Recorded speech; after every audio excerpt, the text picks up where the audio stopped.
Good morning students, मैं दीपा रावत आज आपके लिए लेके आई हूँ क्लास 9th की मैथ्स चैप्टर 13।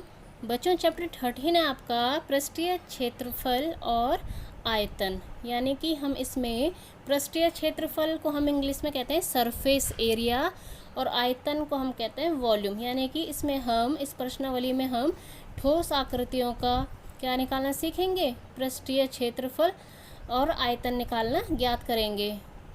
जैसे बच्चों हम इसमें सबसे पहला जो प्रश्नावली आपकी 13.1 वो बेसिकली आपकी है घनाभ और घन पर आधारित। ठीक है, तो पहले हम इन्हीं के बारे में समझ लेते हैं कि घनाभ और घन होते क्या है।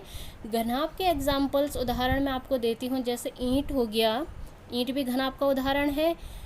कोई कमरा, माचिस की डिब्बी, आपका लंच बॉक्स, आपका पेंसिल बॉक्स, ये सारे किसके उदाहरण हैं, घनाभ के उदाहरण हैं। ठीक है, और घन है आपका, जैसे आप लूडो खेलते हैं, घन लूडो खेलते हैं, उसमें जो डाइस होता है ना, जो छोटा सा डाइस होता है वो होता है आपका घन।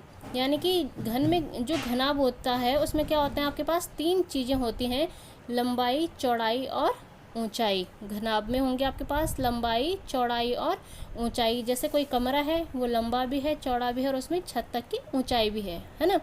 और घन में क्या होता है, जो लंबाई भी होगी, चौड़ाई भी होगी और ऊंचाई भी होगी, लेकिन ये लंबाई, चौड़ाई और ऊंचाई बिल्कुल एक समान होगी। ठीक है, जैसे आपने लूडो का डाइस देखा होगा, है ना, उसमें आप पता नहीं लगा सकते कि कौन सी लंबाई है, कौन सी चौड़ाई है, कौन सी ऊंचाई है, क्योंकि तीनों क्या है, समान है। तो आइए पढ़ते हैं हम घनाभ और घन के पृष्ठीय क्षेत्रफल के बारे में, इनके सरफेस एरियाज़ के बारे में। कभी कभी हम इस पृष्ठीय क्षेत्रफल को संपूर्ण पृष्ठीय क्षेत्रफल या टोटल सरफेस एरिया भी बोलते हैं। ये एक ही बात है, चाहे हम पृष्ठीय क्षेत्रफल बोलें या संपूर्ण पृष्ठीय क्षेत्रफल बोलें। तो जैसे इसमें पहला फॉर्मूला है आपके पास घनाभ का पृष्ठीय क्षेत्रफल। हमारे पास अगर कोई घनाभ है, आपको पता है कि क्या होता है घनाभ में 6 फलक होते हैं। जैसे मैं आपको उदाहरण दूं, कोई आपके पास कमरा है, ठीक है, कोई कमरा है, तो उसमें आप कितने फेसेस, फलक मीन्स फेसेस, कितने फेस देखेंगे, 6 देखेंगे। कैसे, एक तो 4 दीवारियां हो गई, 4 दीवारियां 4 फेसेस, एक उसका फर्श हो गया पांचवा फेस, और एक उसकी क्या हो गई, छत हो गई, छठवां फेस। ठीक है, आप कमरे को गिनिए तो आपके पास कितने फलक निकल के आएंगे, कितने फेसेस निकल के आएंगे, 6। तो अगर हमें इसका पृष्ठीय क्षेत्रफल निकालना होता है, घनाभ का सरफेस एरिया निकालना होता है, तो उसके लिए हमारे पास सूत्र होता है बच्चों, आपको बिल्कुल लर्न करना है। 2 ट्वाइस फिर ब्रैकेट LB, L मीन्स लंबाई, B मतलब चौड़ाई, breadth length breadth, plus BH यानी कि चौड़ाई ऊंचाई, प्लस ऊंचाई लंबाई HL। ठीक है, LB plus BH plus HL, ये आपको याद रखना है, ये इसका सूत्र होगा। अगर हमें घन का निकालना है पृष्ठीय क्षेत्रफल, तो मैंने बोला कि जो घन होगा ना, आपने घन का क्या पढ़ा था पहले, घन का क्षेत्रफल आप क्या पढ़ के आते थे, स्क्वायर, एरिया ऑफ स्क्वायर क्या पढ़ के आते थे, वर्ग का स्क्वायर क्या निकाल के आते थे, भुजा का स्क्वायर यानी कि A स्क्वायर होता था। लेकिन घनाभ में कितने फलक हैं, 6 है ना, तो ये कितना हो जाएगा, 6A स्क्वायर हो जाएगा। ठीक है, ये ऐसे करके फॉर्मूला बना है आपका। ये हमारे पास फॉर्मूला का डेरिवेशन है, फॉर्मूला को फॉर्मूला किस प्रकार बने हैं ये सिलेबस में नहीं है, केवल आपको इनके बेसिस पे क्वेश्चन से आपको ये समझने हैं, इसलिए मैं इसके ज़्यादा डिटेल में नहीं जा रही हूँ, आप फॉर्मूला को लर्न कीजिएगा। नेक्स्ट है आपके पास घनाभ और घन का पार्श्व पृष्ठीय क्षेत्रफल। घन और घनाभ का पार्श्व पृष्ठीय क्षेत्रफल। पार्श्व पृष्ठीय क्षेत्रफल से क्या मतलब है, जब हम इसमें से 2 फेसेस को हटा देते हैं। जैसे कोई कमरा है और मुझे उसका पार्श्व पृष्ठीय क्षेत्रफल निकालना है ना, तो मेरे को मतलब पार्श्व पृष्ठीय क्षेत्रफल से मतलब है मेरा कि केवल मुझे 4 दीवारी का निकालना है, 4 दीवारों का केवल मुझे ये ज्ञात करना है। यहाँ पे इसका ये मतलब है, ठीक है, कि आपको चारों दीवारों का निकालना है, इसमें आपको फर्श और छत को छोड़ देना है।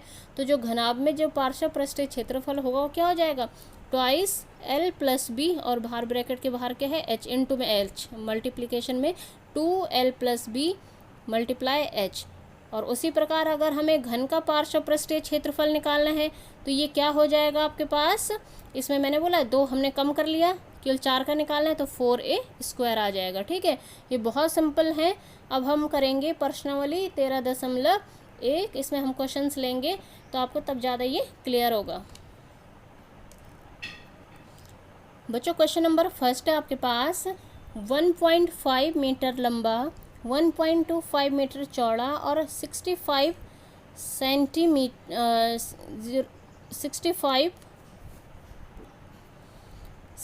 सेंटीमीटर गहरा प्लास्टिक का एक डब्बा है। आपके पास एक प्लास्टिक का डब्बा है जिसकी लंबाई ये है, चौड़ाई ये है और ऊंचाई ये है, गहराई मीन्स लेंथ हाइट है इसकी, ठीक है। ये एक डिब्बा बनाया गया है, इसे ऊपर से खुला रखना है। हमने डिब्बे को क्या करना है, ऊपर से खुला रखना है, ठीक है, ऊपर से खुला रखना है, उसको नीचे से खुला नहीं रखना है। प्लास्टिक शीट की मोटाई को नगण्य मानते हुए, अगर हम प्लास्टिक शीट की जो मोटाई है, ठीक है, ब्रेथ है, बी है जो, उसको हम क्या इग्नोर करें, नगण्य मीन्स कुछ ना मानते हुए निर्धारित कीजिए कि डिब्बा बनाने के लिए आवश्यक प्लास्टिक शीट का क्षेत्रफल। हमें डिब्बा बनाना है जिसकी लंबाई, चौड़ाई और ऊंचाई इतनी है और डिब्बे को हमने क्या करा है, ऊपर से खुला रखा है, यानी कि डिब्बे में 4 दीवारी भी हैं और नीचे का फर्श भी है, केवल उस पर हमने क्या नहीं लगाया, ऊपर से ढक्कन नहीं रखा है, ठीक है। यानी कि बिना ढक्कन वाला ये डब्बा है जिसमें 4 दीवारी तो है, नीचे का सरफेस भी है लेकिन ऊपर का ढक्कन नहीं। यानी कि आप ये सोच लो कि जिस प्रकार कोई कमरा है और उस पर क्या है, छत नहीं है, फर्श है और 4 दीवारें, इस प्रकार का कोई डब्बा है, ठीक है। तो सबसे पहले बच्चों आपको देखना है कि देखो आपको लंबाई दे रखी है, यहाँ पे मैंने लिख लिया कि प्लास्टिक डिब्बे के लिए लंबाई क्या है, 1.5 मीटर है, चौड़ाई भी क्या है 1.25 मीटर है और ऊंचाई क्या है, इसकी गहराई जो हम हाइट लेते हैं इसकी वो क्या है 65 सेंटीमीटर है ना। तो ये तो सब किस में है, मीटर में है, तो हमें सबको एक जैसी इकाई में बदलना होता है। तो हम 65 सेंटीमीटर को भी क्या कर लेंगे, मीटर में कन्वर्ट कर लेंगे। तो मैं इसमें 100 से डिवाइड कर लूँगी मीटर में कन्वर्ट के लिए।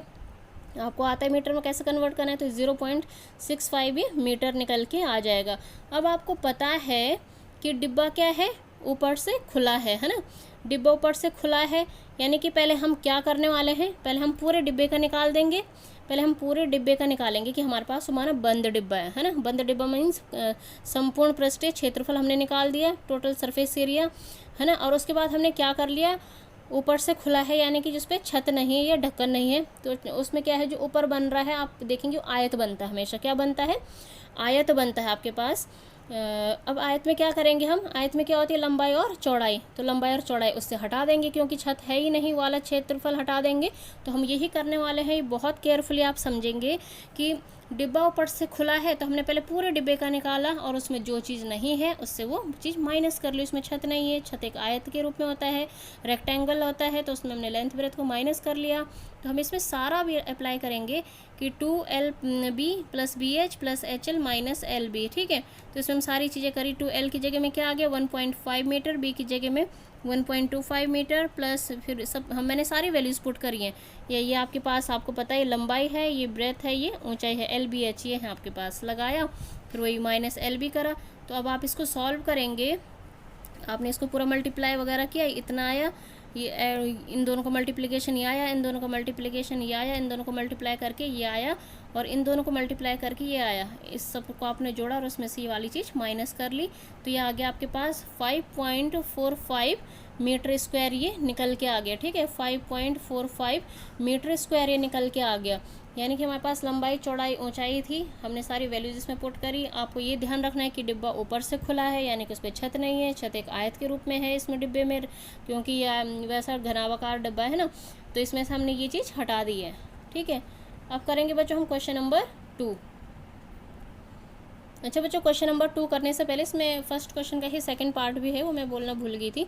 इस शीट का मूल्य, यदि 1 मीटर स्क्वायर शीट का मूल्य 20 रुपये है, अगर 1 मीटर स्क्वायर की कॉस्ट, 1 मीटर स्क्वायर पृष्ठीय क्षेत्रफल का कीमत कितनी है, कॉस्ट कितनी है 20 रुपये है ना, तो इसको बनाने में कितना खर्चा आएगा, इस पूरे डब्बे को बनाने में।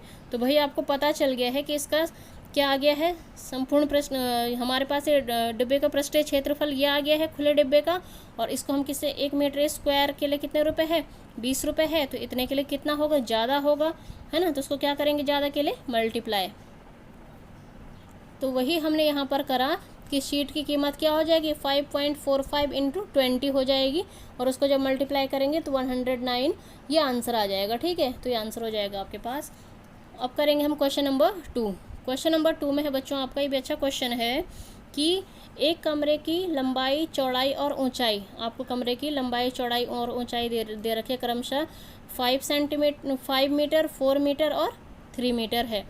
7.5 रुपये प्रति मीटर स्क्वायर की दर से इस कमरे की दीवारों और छत पर सफ़ेदी करने का व्यय क्या होगा। अब देखो हम क्या कर रहे हैं, आपको ध्यान देना है कि कहाँ कहाँ हम इस पर सफ़ेदी कर रहे हैं। इसकी हम 4 दीवारी और छत पर कर रहे हैं, अब फर्श पर नहीं कर रहे हैं, 4 दीवारी और छत। तो 4 दीवारी के लिए मैंने क्या बोला था कि क्या निकलता है, पार्श्व पृष्ठीय क्षेत्रफल निकलता है। अभी स्टार्टिंग में इंट्रोडक्शन दिया था चैप्टर का, ठीक है, तो वो निकलता है ना। 4 दीवारों के लिए तो वो निकलेगा, और छत के लिए क्या निकलेगा, छत क्या बनता है, आयत बन रहा है, लंबाई गुणा आगे चौड़ाई, छत का तो क्षेत्रफल ऐसे निकल जाएगा।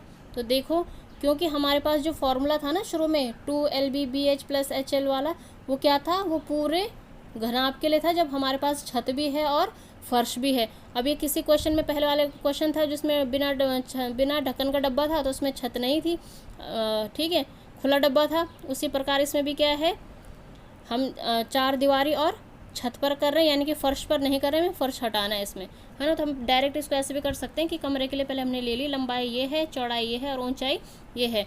तो अब हमें निकालना है कि 4 दीवारों वाले कमरे का क्षेत्रफल। तो इसके लिए होता है ये आपका पार्श्व पृष्ठीय क्षेत्रफल। जहाँ पे ध्यान रखना है आपको कि कहीं पे भी 4 दीवारी बोल रहा है तो पार्श्व पृष्ठीय क्षेत्रफल लगा दिया। तो उसका सूत्र मैंने शुरू में बताया था 2L + B × H। 2 की जगह में 2, L की जगह में 5, B की जगह में 4, H की जगह में 354 मीटर स्क्वायर ये निकल के आ गया, ठीक है। अब इसमें अगली चीज़ क्या है, 4 दीवारी के बाद छत। तो छत क्या होता है, आयत होता है, आयत में क्या होता है, लंबाई गुणा गया चौड़ाई होती है। तो भाई हमने वही करा कि लंबाई गुणा गया चौड़ाई करा, 5 × 4 करा तो 20 मीटर स्क्वायर ये आ गया। तो अब कितने क्षेत्र में हमें क्या करनी है, कितना क्षेत्र हमें क्या करना है, सफ़ेदी करनी है, 4 दीवारी प्लस छत। तो 4 दीवारी का ये है और छत का 20 है, इन दोनों को जोड़ा 74 मीटर स्क्वायर आ गया।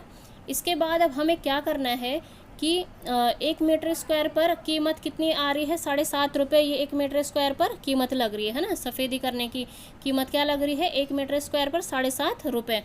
तो हमारे इतने एरिया पर कितने लगने वाली, इतने क्षेत्रफल कितने लगने वाली है, मल्टीप्लाई करेंगे ज़्यादा के लिए, तो 74 × 7.5 रुपये कर लिया, तो ये 555 निकल के ये आ गया। ये आपके पास क्या हो जाएगा, आपका आंसर हो जाएगा।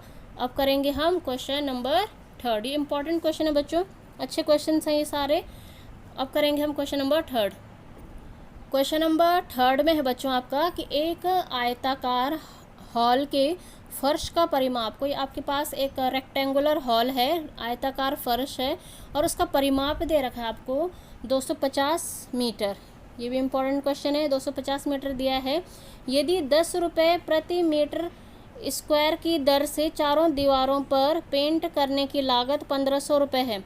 अगर हम जब चारों दीवारों पर पेंट कर रहे हैं, और वो किस हिसाब से कर रहे हैं कि 1 मीटर स्क्वायर के लिए 10 रुपये है, 1 मीटर स्क्वायर के लिए 10 रुपये है, यानी कि 10 रुपये में हम 1 मीटर स्क्वायर कर पा रहे हैं। तो उस पर जो खर्चा आ रहा है, हम कितना खर्चा कर रहे हैं, उसमें 15,000 रुपये खर्च कर रहे हैं, ठीक है, पेंट करने के लिए। तो इस हॉल की ऊंचाई आपको ज्ञात करनी कि हॉल कितना ऊंचा है। तो सबसे पहले आपको हिंट दे रखी कि मैंने लंबाई मान ली कमरे की क्या है, L है, चौड़ाई B है, और ऊंचाई क्या है, H है, जो हमें ज्ञात करनी है ऊंचाई H। तो हमें परिमाप दे रखा है आयताकार का, है ना, आयत रेक्टेंगल का परिमाप, आयत का परिमाप 250 मीटर।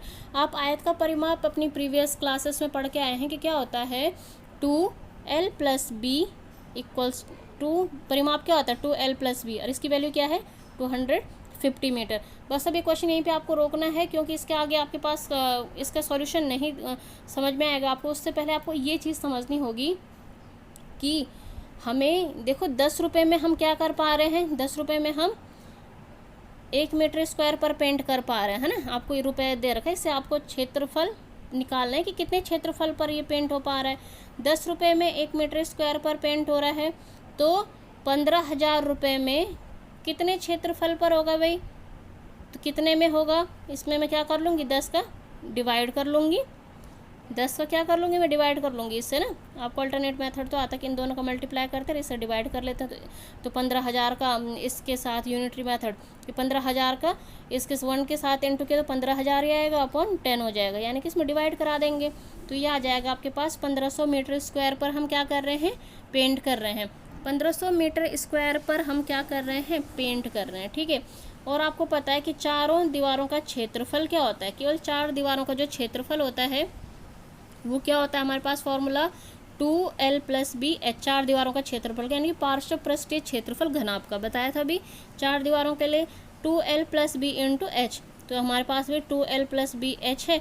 और हमें इतने ही एरिया को क्या करना है, 4 दीवारों को क्या करना है, पेंट करना है। और पेंट करने के लिए जो हमें क्षेत्रफल पता है वो क्या है, पार्श्व पृष्ठीय क्षेत्रफल, यही तो निकाला अभी हमने कि 15,000 रुपये खर्चा कर रहे हैं ना हम इस पर, तो 15,000 रुपये में इतने क्षेत्रफल पर पेंट हो रहा है, तो इतना ही क्षेत्रफल, वो 4 दीवारों का क्षेत्रफल है, तो इसको इसके इक्वल कर लेंगे। और देखो अब आपको क्या करना है, अब इस जो इसने हमें परिमाप दिया था, आप समझेंगे कि इसका यूज़ कहाँ पर हो रहा है। इसका यूज़ ये हो रहा है बच्चों, देखो कि 2l+b जहाँ पर आपको क्वेश्चन में दिख रहा है इतना 2l+b, उसमें हम क्या कर रहे हैं, 250 लिख रहे हैं, और h हमें फाइंड आउट करना है, इंटू h इक्वल्स टू 1500।